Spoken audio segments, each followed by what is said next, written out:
My name is Dr. Mike Lloyd and I'm a consultant clinical psychologist. And I'm going to be talking today about the problem about asking for help. And this is a massive, massive issue. So especially thinking about people that have come from traumatic experiences, traumatic backgrounds, traumatic childhoods. And one of the things that I hear a lot when doing therapy with folks is just how difficult it is for them to be able to ask for help. There's often a lot of shame and fear and guilt that is linked to asking for help. But it's such a normal human process. It's such an important part of the socialization of us as a species to ask for help and to expect that we will get that help in return.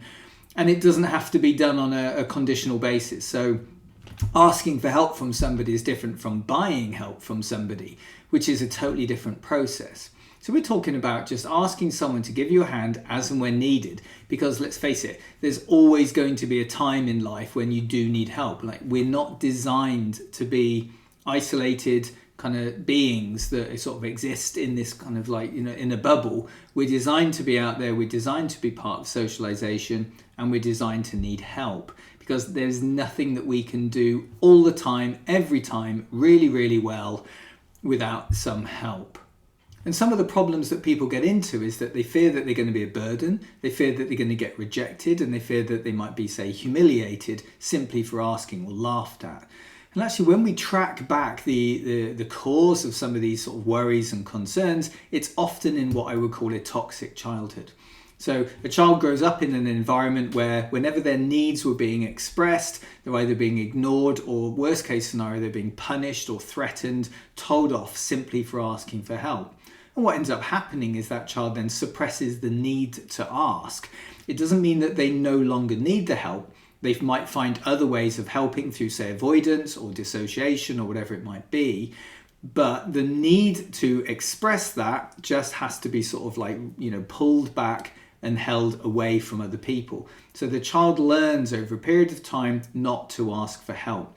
And no matter how much need that child gets into, they don't really do it. So even when they get older, and the manner in which they might start asking for help gets kind of disjointed and a bit wonky. And a lot of people then ask for help in ways that is almost designed to not get the help. So they might scream at people, I demand to be helped. And that's not really going to work a lot of the time. Or they may beg, or they may plea, or they may bribe or coerce or do any of these kind of things to get help. And again, these are sort of going to end up rooted in failure in some form or another. So the simple act of saying, I'm struggling, I need help, can you please help me, in a polite, kind of socially organized way, seems like a million miles away to a lot of people. So what we've got to try and figure out is how to address this conflict, how to address this struggle, so that people don't end up becoming isolated or heavily avoidant or really stuck in the sort of the pattern of their life, which is not working. And the thing that might make the real difference is getting that help from the outside. Almost the worst case scenario on top of this is that people then kind of sort of fixate on all the times when they've not been given help and say, see, I told you, whenever I ask for help, I get rejected, I get laughed at, people dismiss me, people don't want to know. And, therapeutically, we try and unpick this and make as much sense of it as possible, because we constantly sort of live with this sort of hope that there is always going to be help out there. And again, the sort of the non-traumatized person, the person that has grown up when they've asked for help and they've been given it through parents or, extended family, friends at school, wherever it may be. We've learned that, random people can help us as much as people that know us really, really well. We have this sense that it's safe to ask strangers for help. It's safe to ask people we know for help. It's safe to ask colleagues and associates at work to help us, because we've got that feedback that it does work time and time again. And then when it doesn't work and we ask for help and we don't get it, we just kind of shrug our shoulders and go, oh, well, next time if I ask a different person in a different way, I'm sure I'll get it. And that confidence comes back to the attachment. If we're thinking about asking for help having risk, you might get told no, you might get laughed at, whatever it might be, you might get punished. It's a risk to ask for help.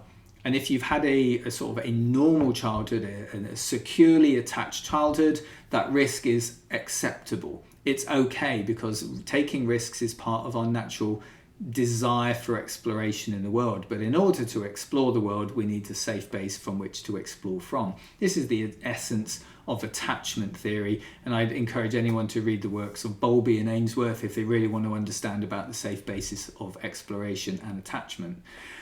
So having this safe base means that we can go out, take risks in the world. We ask for help from people as we are on our travels and our journeys. Some will help us and some will not. And we kind of remember the times when people do help us rather than remember the times when people don't. So our focus is completely different depending on sort of where we've come from. People come from toxic childhoods where their help has been sort of restricted or suppressed in some way or denied completely. They tend to fixate and remember all the times when they've not been helped as evidence for why they shouldn't ask for help. So it's a completely opposite route to take in terms of this asking for help.